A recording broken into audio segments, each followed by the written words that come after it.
being on the elite team is the cream of the crop. These are the best players that manufacturer sponsors, and this is where anyone coming up into disc golf, this is where they want to be. They want to be on the top tier at their sponsor.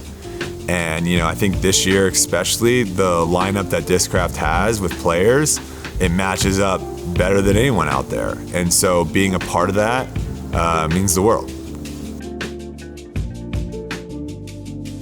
The journey was a little bit longer than I thought it was going to take.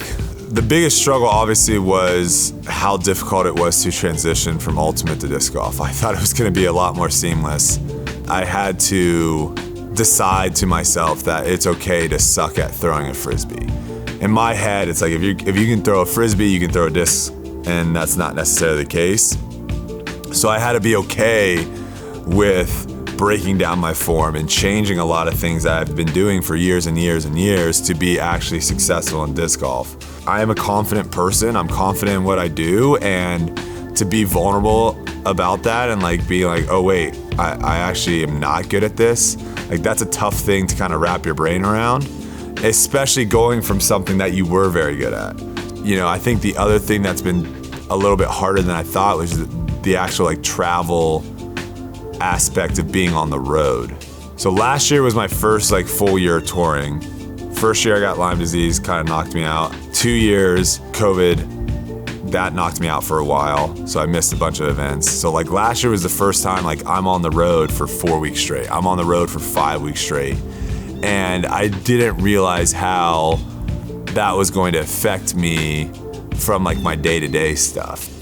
I wasn't as good as I would have liked to have been at keeping up with my diet, keeping up my workout routine. And I think as you watch the season kind of progress, my skill level in disc golf continued to grow. I got better and more skillful at throwing, but my body was kind of deteriorating a little bit, and I was just holding on for dear life towards the end. And so I think going into this season, I've learned a lot about what to do and what not to do. I'm hoping this year I'll have a lot better preparation and make better decisions on tour.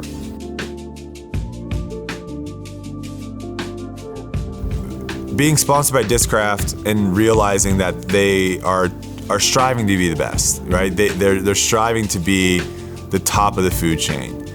I'm trying to do everything I can to get better at disc golf, and I think Discraft is continuing to try to do everything they can to help disc golf get better.